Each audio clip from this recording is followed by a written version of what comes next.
আবারও বেড়েছে আরাকান আর্মির দৌরাত্ম্য। সম্প্রতি রোহিঙ্গা সহ 23 বাংলাদেশি জেলেকে বন্দী করার পর শিরোনামের কেন্দ্রবিন্দুতে এই আরাকান আর্মি। তাদের ভয়ে নাফ নদী ও সাগরে যাচ্ছেন না মাছ শিকারী জেলেরাও। এ যেন আতঙ্কের আরেক নাম আরাকান আর্মি। কারা এই আরাকান আর্মি, কিভাবে তাদের উদ্ভব, আর কেনই বা তাদের এত দৌরাত্ম্য? তাদের ক্ষমতার উৎসই বা কি? আরাকান আর্মি রাখাইন রাজ্য আরাকান ভিত্তিক একটি বিদ্রোহী গোষ্ঠী, যা 2009 সালের 10 এপ্রিল প্রতিষ্ঠিত হয়। ইউনাইটেড লিগ অফ আরাকানের সামরিক শাখা সংগঠনটি। তাদের লক্ষ্য একটি সার্বভৌম আরাকান রাজ্য প্রতিষ্ঠা করা। সংগঠনটি নিজেদের ইতিহাস ও সংস্কৃতিকে সামনে আনতে চায়। বর্তমানে commander in chief major general Twan Mrat Naing এবং vice deputy commander brigadier general Nyo Twan আং এর নেতৃত্বে কাজ করছে আরাকান আর্মি।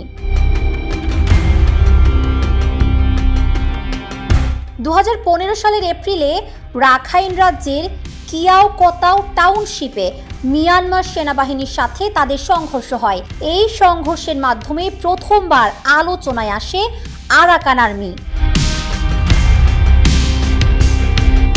একই বছর আগস্টে বান্দরবান জেলার থানচির বড় মোদক এলাকায় আরাকান আর্মি ও বিজিবির মধ্যে সংঘর্ষের ঘটনা ঘটে। একই দিনে বিজিবি, বাংলাদেশ সেনাবাহিনী এবং বাংলাদেশ বিমান বাহিনী আরাকান সেনাবাহিনীর বিরুদ্ধে একটি যৌথ অভিযান শুরু করে। সেনাবাহিনীর 2টি, বিজিবির 1টি ও বাংলাদেশ বিমান বাহিনীর 1টি F-7 এই অভিযানে অংশ নেয়। বাংলাদেশ সরকারের অনুরোধে মিয়ানমার সরকার তাদের সীমান্তের সিলটি বন্ধ করে দেয়। পরবর্তীতে যৌথ বাহিনীর অভিযানে গ্রেফতার অভিযান চলে।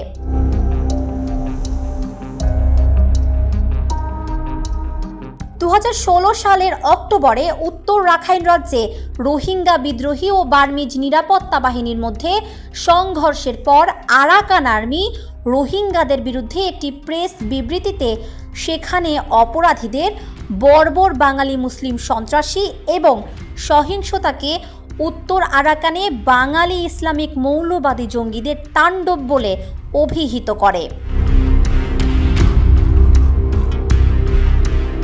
2017 সালের নভেম্বরে আরাকান আর্মি চীন রাজ্যের তাতমাডোর সাথে প্রচণ্ড সংঘর্ষে জড়িয়ে পড়ে, যাতে 11 জন তাতমাডো সৈন্য নিহত হয়।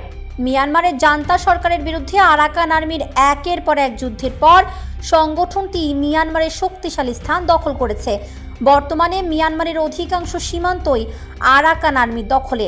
বিশ্ব সংবাদ মাধ্যমগুলোর প্রচারিত সংবাদের ভিত্তিতে বলা যায়, আরাকান আর্মি বর্তমানে মিয়ানমারের ক্ষমতার কেন্দ্রবিন্দুতে।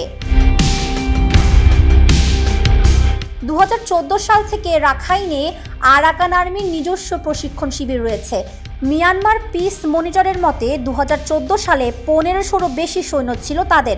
2015 সালের সেপ্টেম্বর অবধি আরাকান আর্মির বেসামরিক শাখায় 2500-রও বেশি সৈন্য এবং 10,000 কর্মী রয়েছে। 2020 সালের জানুয়ারির হিসাব মতে গোষ্ঠীটির 30,000-এরও বেশি সৈন্য রয়েছে। আরাকান আর্মির আগ্রাসী মনোভাব, সহিংসতা ও হিংস্রতার কথা সারা বিশ্বেই চর্চিত। তবে বর্তমানে বাংলাদেশের প্রতি আরাকান আর্মির আগ্রাসন দুশ্চিন্তার কারণ হিসেবে দেখা দিচ্ছে। তবে কি এটাই বড় সড় সীমান্ত সংঘাতের নতুন ইঙ্গিত? শঙ্কায় রয়েছে বাংলাদেশের সীমান্ত।